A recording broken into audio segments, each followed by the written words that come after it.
இன்றைய உணவு இன்றைய உணவு இன்றைய உணவு.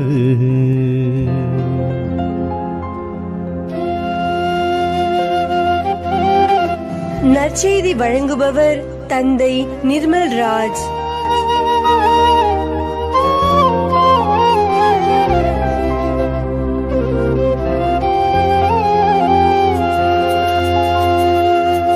இயேசுவில் பிரியமுள்ள சகோதர சகோதரிகளை, உங்கள் அனைவருக்கும் இயேசுவின் பெயரால் வாழ்த்துக்களையும் ஜபங்களையும் அன்போடு உரித்தாக்கிக் கொள்கின்றேன்.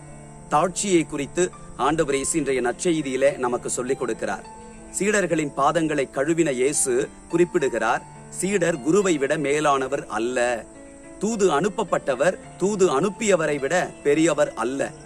அன்பானவர்களை, நாம் தாழ்ச்சியில் வளர்வதற்கு ஆண்டவர் இயேசு சிறந்ததொரு முன்மாதிரி. ஆண்டவரும் போதகருமான நான் உங்கள் காலடிகளை கழுவினேன் என்றால் நீங்கள் ஒருவர் மற்றவருடைய காலடிகளை கழுவ கடமைப்பட்டிருக்கிறீர்கள் என்று சொல்லுகிறார். தாழ்ச்சி என்பது கடமை. அன்பிற்குரியவர்களே, இந்த தாழ்ச்சியில் வளர்வதற்கு முதல் பாடமாக ஆண்டவர் நமக்கு சொல்லிக் கொடுப்பது, நாம் பிலிப்பியருக்கு எழுதப்பட்ட திருமுகம் 2ஆம் அதிகாரம் 3-4 வசனங்களிலே நம்ம வாசிக்கிறோம். பிறரை உங்களிலும் மேலானவர்களாக உயர்ந்தவர்களாக கருதுங்கள். அதன் பொருள் என்ன?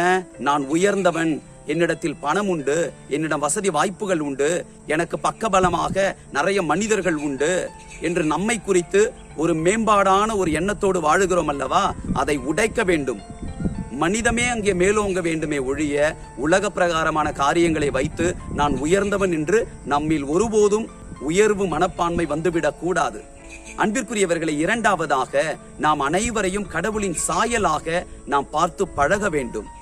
திருத்தந்தை பிரான்சிஸ் அவர்கள் உயிரோடு இருந்த பொழுது, அவர் பதவி ஏற்ற அந்த புதிய காலத்துல அவர் அனைவருடைய பாதங்களையும் கழுவினார். குறிப்பாக பெண்களுடைய பாதங்கள், பாவிகளுடைய பாதங்களை கழுவினார். சிறைக்கு சென்று கைதிகளுடைய பாதங்களை அவர் கழுவினார்.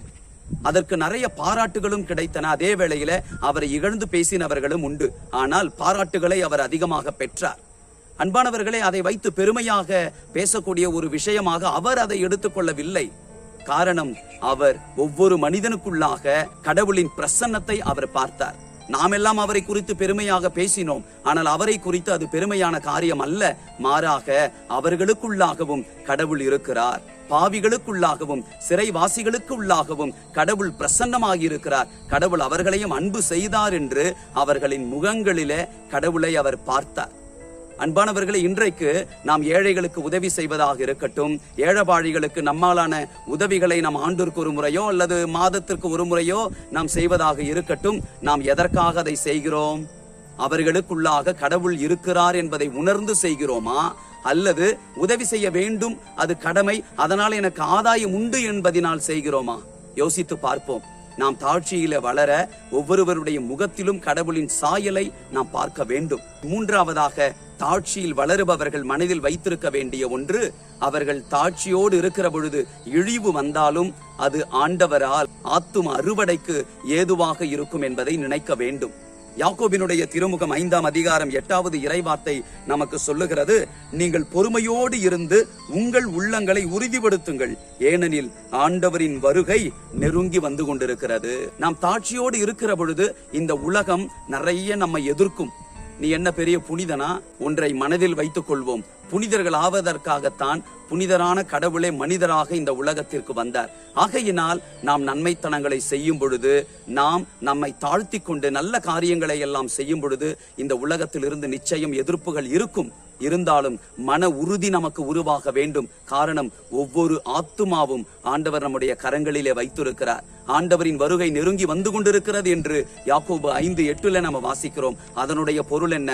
ஆண்டவர் இன்றைக்கு வருகிறார், நாளைக்கு வருகிறார், உலகத்தை அழிக்கப் போகிறார் என்பது அடையாளம் அல்ல. மாறாக, எனக்கு எப்பொழுது மரணம் வருமோ என்று தெரியாது. 20, 40, 60, 80 அதற்குள்ளாக இந்தந்த ஆத்துமாக்களை நான் கடவுள் பக்கம் கொண்டு போய் சேர்க்க வேண்டும் என்றால் என்னிடத்தில் தாழ்ச்சி வேண்டும்.